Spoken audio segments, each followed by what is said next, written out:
হযরতে মুহাম্মদ রাসূলুল্লাহ সাল্লাল্লাহু আলাইহি ওয়াসাল্লাম যিনি দিনের নবী, জগতে আগমন করেছেন সমস্ত উম্মতগণের কান্ডারি বা জাবিনদার হিসাবে, অথবা হেদায়েতের বাণী শোনানোর জন্য। হেদায়েতের বাণী আল্লাহর নবী রাসূলুল্লাহ সাল্লাল্লাহু আলাইহি ওয়াসাল্লাম হাদিসের মাধ্যম দিয়ে শুনান নাই।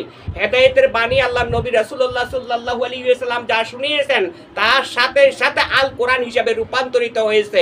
আল্লাহর নবী রাসূলুল্লাহ সাল্লাল্লাহু আলাইহি ওয়াসাল্লাম যখন যা বলেছেন, কখনো ব্যক্তিগত স্বার্থকতা দুনিয়ার আকৃষ্ট থেকে কখনো কথা বলেন নাই। উনি স্বয়ং খোদার জায়গা থেকে কথা বলেছেন। যাই বলেছেন তাই সূরা কালাম রূপে রূপান্তরিত হয়ে সমস্ত কোরআনের মধ্যে সংখ্যামূলক কথা হলো 90,000। এই 90,000 কথার সম্পূর্ণতা করেছেন এক রাত্রে, অর্থাৎ অল্প একটু সময়ের ভিতরে দিয়ে 27 বছরের সমতুল মেরাজের বর্ণনার মাধ্যম দিয়ে। কাজে এর ভিতরে দিয়ে হলো 30 পারা কোরআনের সম্পূর্ণ, যা মানব জাতির জন্য দুনিয়া ও আখিরাতে দুই কুলের মঙ্গল। সেই মঙ্গলীয় কোরআন শরীফের মধ্যে যা আছে তার ভিত্তিতে আমাদেরকে চলতে হবে। এই কোরআনে বলা হয়েছে আহলে বায়াত গ্রহণ করো, এই কোরআনে বলা হয়েছে নবীর সাথে সম্পর্ক করো, এই কোরআনে বলা হয়েছে রাসূলের সাথে সম্পর্ক করো। কিন্তু আমরা সহজে বুঝে নিয়েছি রাসূলের জামানা তো শেষ, এখন অলির জামানা শুরু হয়েছে, বেলায়েতি জামানার মধ্যে এখন রাসূল পামু কই। আসলে এটা বোঝা হয় নাই। নবীর জামানা শেষ হয়েছে, রাসূলের জামানা শেষ হয় নাই। যেমন কালমার জামানা রয়েছে তেমনি রাসূলের জামানাও রয়েছে। কলমা আছে যেখানে, আল্লাহর পবিত্রতা সেখানে, আল্লাহর পবিত্রতা যেখানে, রাসূলের পবিত্রতা, রাসূলের পরিচয়ও সেইখানে। রাসূল মানি হলো আল্লাহর পরিপূর্ণ পবিত্র, যা মানুষের মধ্যে পৌঁছাইতে পারে। রাসূল মানি হলো আল্লাহর বাহক। রাসূল মানি হলো একটা পবিত্র আত্মার পরিচয়। রাসূল মানি হলো যা ধরা যায় না, ছোঁয়া যায় না, অর্জন করা যায়। এখানে হলো রাসূলের পরিচয়। সুতরাং যতক্ষণ পর্যন্ত একটা মানুষ আহলে বায়াতে মুরিদি গ্রহণ না করবে, ততক্ষণ পর্যন্ত তার সাথে রাসূলের কোনো সম্পর্ক হবে না, তার সাথে রাসূলের কোনো সম্পর্ক হবে না। তাহলে বারে বারে পবিত্র কোরআন শরীফের থেকে শুরু করে কলমাতে এবার মাধ্যম দিয়ে বলা হয়েছে রাসূল রাসূল রাসূল রাসূল রাসূল। কিন্তু আমরা কি করেছি?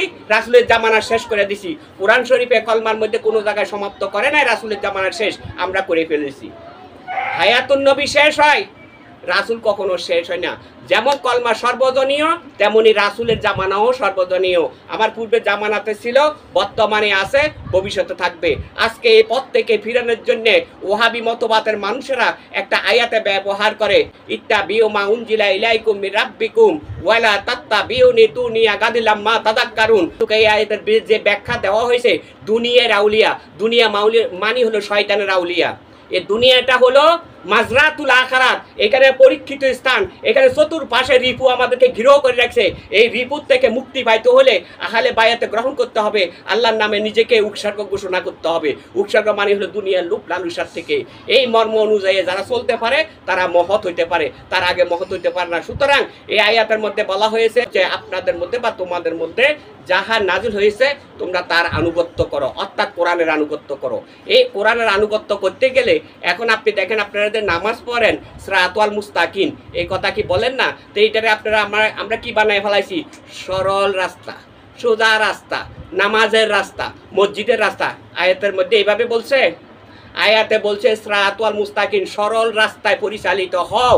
সরল রাস্তায় পরিচালিত হলে ওই মানুষটারে তুমি খুঁজে পাবা যার উপরে আল্লাহর রহমত বর্ষিত হয়েছে, যারা রহমত প্রাপ্ত হয়েছে।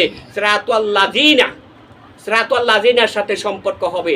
আমরা সিরাতুল মুস্তাকিম পড়ি, সূরা ফাতিহার পড়ি, পড়ে আবার আগের মতো মিথ্যা কথা বলি, দুনিয়ার রূপে আকৃষ্ট হয়ে থাকি, হেরা ফতোয়া জারি করি, হ্যাঁ পীর দোষে মুরিদ হইছে, বাপমার খবর লয় না, বাপমা বলে না কিছু, আরেকজনের চোখে চুলকানি শুরু হয়ে যায়।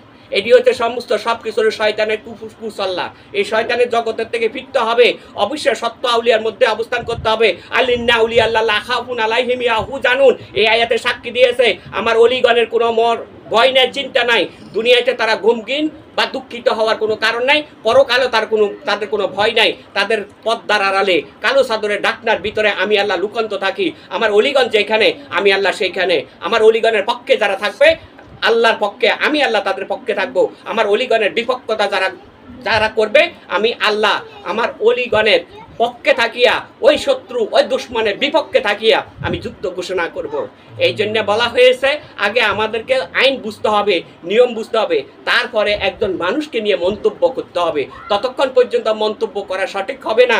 আমি করি নামাজ, আমি হজ করি, জাকাত করি, কলমা পড়ি, এইখানে আমরা মুসলমানের দাবি করি। আসলে মুসলমানের পরিচয় কি এখানে? মুসলমানের পরিচয় এখানে না।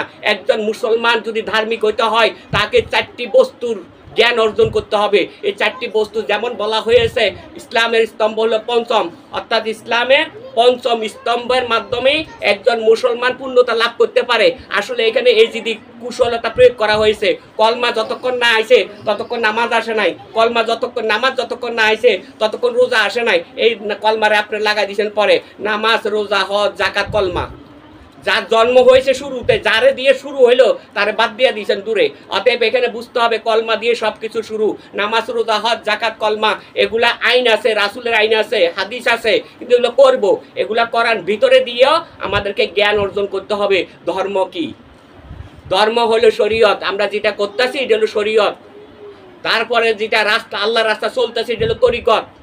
যা বলছি আপনি শুনছেন এটা হলো হাকিকত। তারপরে একটা স্তর রয়েছে, সেটা হলো মারফত। শরীয়ত, তরিকত, হাকিকত, মারফত। যতক্ষণ পর্যন্ত 4 বস্তুর জ্ঞান অর্জন না হবে, এই 4 বস্তুকে ধর্মের স্তর বলা হয়। একটা হলো স্তম্ভ, আর একটা হলো স্তর। এই স্তরের জ্ঞান যতক্ষণ পর্যন্ত না হয়েছে ততক্ষণ আপনার স্তম্ভতে কিচ্ছু আসে যায় না।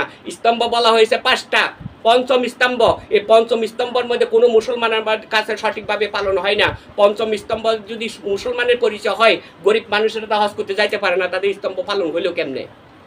এরকম বহুত কথা আছে। এগুলো এই যদি হাদিস মাদিসি দেখাইয়া আজকে মানুষগুলোকে বিভ্রান্ত ঘটানো হয়েছে। সুতরাং যে ধর্মের স্তর হলো 4টা, এটা হলো অরিজিনাল। প্রত্যেকটা মানুষের মধ্যে শরীয়ত, তরিকত, হাকিকত, মারফত বিরাজিত রয়েছে। অর্জন করি না, খেয়াল করি না, চিন্তা করি না। ওই যে পীরাউলিয়াকে ঘৃণা করি, মাজারপন্থীকে ঘৃণা করি, মুরিদের ঘৃণা করি। এই মুরিদের ঘৃণা করা আল্লাহর বিরুদ্ধে দুশ্মনী করা। এই জায়গা থেকে যেন আমরা ফিরতে আসার চেষ্টা করি। যতক্ষণ পর্যন্ত 4টি স্তরের জ্ঞান অর্জন না হবে ততক্ষণ পর্যন্ত সে ধার্মিক হইতেও পারবে না, এবং মুসলমান হিসাবে মুখে বলতে পারবে, মুসলমান হিসাবে আল্লাহর দরবারে কবুলিও না। আর মুসলমান হইতে হলে 4 স্তরে জ্ঞান অর্জন করতে হবে, 4টা পিতাকে তাকে স্বীকার করতে হবে।